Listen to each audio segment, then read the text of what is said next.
नमस्कार दोस्तों, मैं सुनील हुड्डा आप सबके बीच फिर से हाजिर हूं एक नई वीडियो के साथ। तो दोस्तों आज हम बात करेंगे एसएसबी भर्ती के बारे में और इसके सिलेबस के बारे में आज दोस्तों हम बात करेंगे।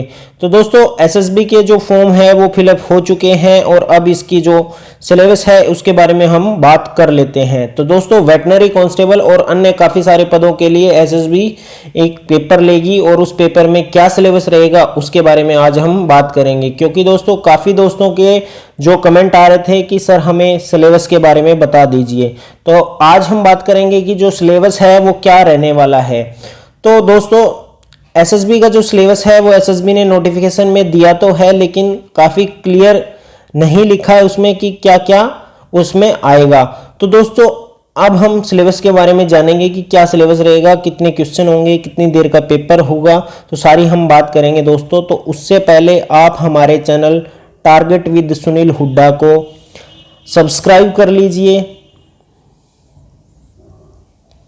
और इस चैनल के आगे बेल आइकन बना होगा दोस्तों, तो उस बेल आइकन को दबा दीजिए ताकि आपको सारे वीडियो नोटिफिकेशन मिलते रहें। तो अब दोस्तों हम इसके सिलेबस के बारे में डिटेल से बात कर लेते हैं।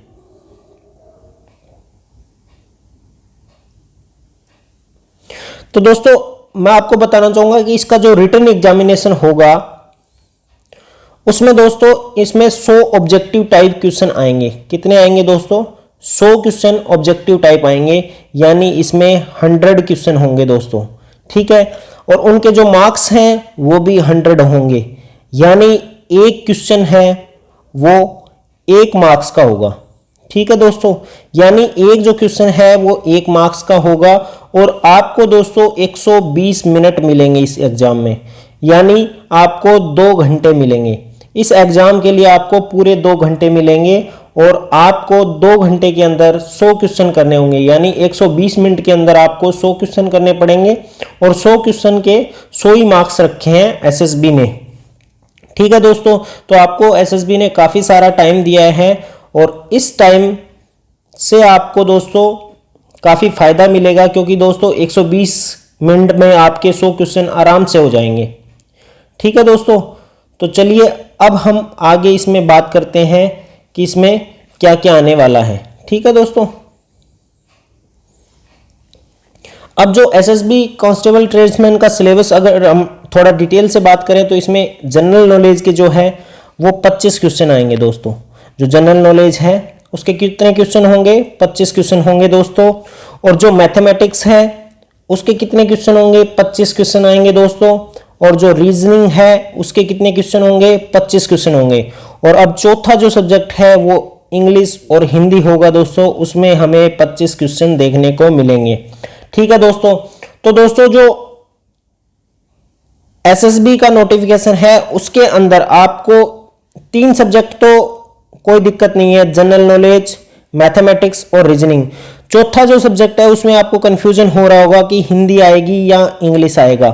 तो 25 क्वेश्चन दोस्तों जो है वो इन दोनों लैंग्वेज के आएंगे, 25 ही इंग्लिश के आएंगे और 25 ही हिंदी के आएंगे। उसमें से आप कोई भी 25 कर सकते हो, यानी आपको अगर इंग्लिश आती है तो आप इंग्लिश सेलेक्ट करेंगे, अगर आपको हिंदी आती है तो आप हिंदी सेलेक्ट करेंगे, ठीक है दोस्तों।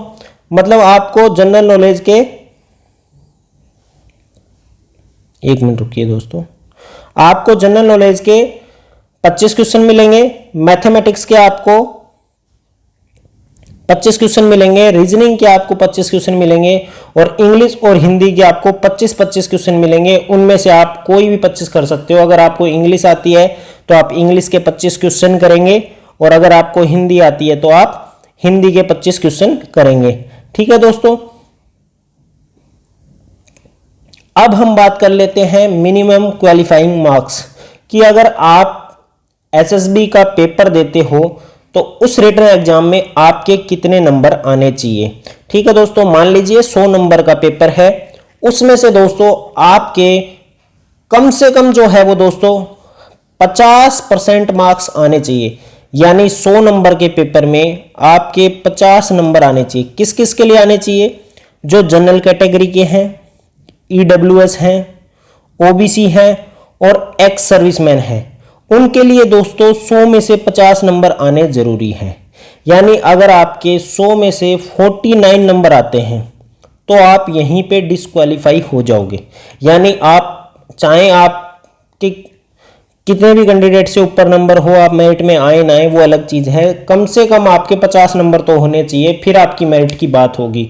यानी अगर 50 से नीचे होगा तो आप फेल ही माने जाओगे, चाहे एसएसबी को अपनी पोस्ट खाली रखनी पड़ जाए। ठीक है, समझ में आ गया दोस्तों। यानी 50 नंबर तो मिनिमम आपको लाने ही पड़ेंगे, उसके बाद जितने होंगे वो आपकी मेरिट डिसाइड करेगी कि आपकी मेरिट में आप कितना ऊपर हैं। ठीक है, और जो 45% नंबर है दोस्तों वो एससी और एसटी कैंडिडेट के लिए रखा है। यानी उनके 45 नंबर कम से कम आने चाहिए 100 में से। अगर किसी के 44 नंबर है तो वो भी डिस्क्वालीफाई हो जाएगा। ठीक है दोस्तों, समझ आ गया मैंने क्या कहा।